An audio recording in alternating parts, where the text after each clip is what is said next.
सबसे पहले ध्यान शब्द का अर्थ क्या है? अंग्रेजी शब्द मेडिटेशन का असल में कोई अर्थ नहीं है। उस संदर्भ में ये कुछ भी विशिष्ट नहीं कहता। अगर कोई यूं ही अपनी आंखें बंद करके बैठता है तो यह मान लिया जाता है कि वो व्यक्ति ध्यान कर रहा है। एक व्यक्ति अपनी आंखें बंद कर और कई चीजें कर सकता है। आप जप, तप, धारणा, ध्यान, समाधि, शून्य, संयमा कर सकते हैं।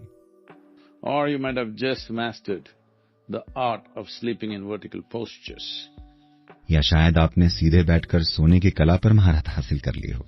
तो अंग्रेजी शब्द में मेडिटेशन शब्द कुछ भी विशेष नहीं बताता। आमतौर पर हम लोग ये मानते हैं कि मेडिटेशन का मतलब ध्यान है।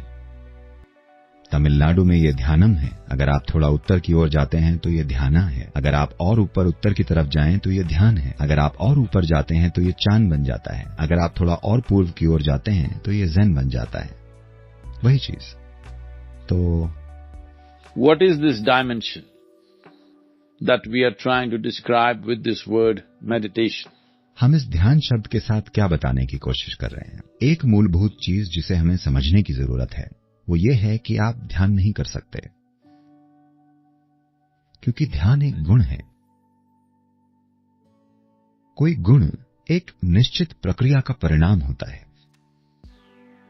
आप एक प्रक्रिया शुरू कर सकते हैं, आप एक प्रक्रिया संचालित कर सकते हैं। आप किसी गुण का संचालन नहीं कर सकते। गुण बस एक परिणाम है। ये इस तरह है कि जैसे आप अपने बगीचे में फूल चाहते हैं, आप वहां बैठकर फूल ध्यान नहीं करते। अगर आप अपने बगीचे में फूल चाहते हैं तो आपको फूलों के बारे में सोचने की जरूरत नहीं है। आपको मिट्टी, खाद, पानी, धूप के बारे में सोचना है।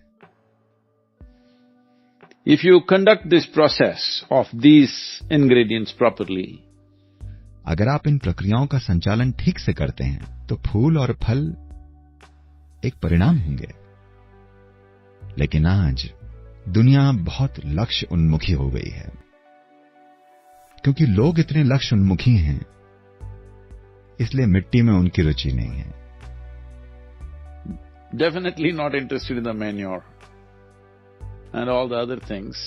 और खाद और दूसरी चीजों में तो निश्चित रूप से नहीं, पर उन्हें फूल और फल चाहिए। जैसा कि मैंने कहा,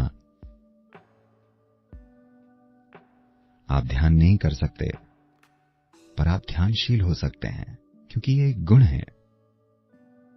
अगर कोई अपने शरीर, मन, भावनाओं और ऊर्जाओं को एक निश्चित तरह की परिपक्वता तक ले आता है, तो वो दिन के 24 घंटे स्वाभाविक रूप से ध्यानशील रहेगा। ध्यान कोई असमर्थता नहीं है कि अगर आप ध्यानशील हैं तो आपको अपनी आंखें बंद करके एक ही जगह पर सीमित रहना होगा। ध्यान एक असाधारण सशक्तिकरण है कि दुनिया में जिसकी भी जरूरत है आप वो कर सकते हैं, चाहे वो कुछ भी हो वाकई। और उसके बावजूद भी आप उन गतिविधियों की प्रक्रिया से अछूते रहते हैं जिन्हें हमें दुनिया में करना होता है। ये सशक्तिकरण या इस सशक्तिकरण के बिना दरअसल मनुष्य अपंग है, क्योंकि दुनिया में आपको जो सोचना, महसूस करना, समझना और क्रियाकलाप करना है,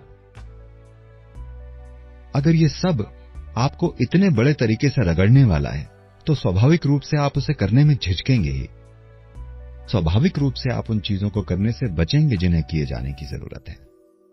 एक तरह से जिस पल आप ऐसी अवस्था में होते हैं जहां आपकी अपनी गतिविधि और आपके चारों ओर संसार की गतिविधि और आपके मन की गतिविधि और आपकी भावनाएं, जब वे आपके जीवन के हर पल में आपको प्रभावित करने लगती हैं, तब किसी तरह आप खुद को अपंग बना लेते हैं, क्योंकि स्वाभाविक रूप से आप अपने जीवन के स्तर को बहुत सीमित रखना चाहेंगे, क्योंकि क्रियाकलाप, विचार, भावनाएं, जीवन के साथ जुड़ाव भारी मात्रा में दुख पैदा कर सकता है।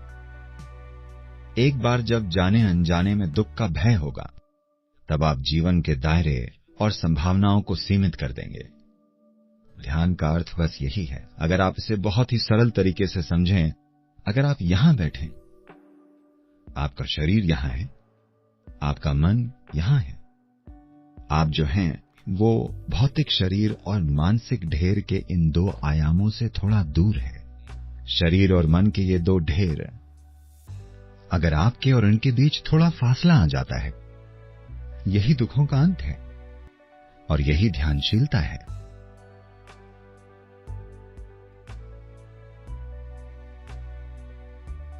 आज मुख्य रूप से आप भौतिकता उन्मुखी या ज्यादा से ज्यादा मन उन्मुखी, शायद भावना उन्मुखी हो, या फिर शरीर उन्मुखी जो फिर से भौतिकता ही है। जीवन मुख्य रूप से ऐसा ही हो गया है। लोगों की जीवन की धारणा ऐसी है, अगर कोई कहता है मेरा जीवन, आपको ये समझना होता है कि लोग अपने काम के बारे में बात कर रहे हैं, वे देश या दुनिया की आर्थिक स्थिति की बात कर रहे हैं, अपनी कार के बारे में, शायद अपने कुत्ते के बारे में, कभी कभी अपने पतियों और पत्नियों के बारे में भी। पर एकमात्र चीज जो सचमुच में जीवन है, वो इसमें धड़क रहा है।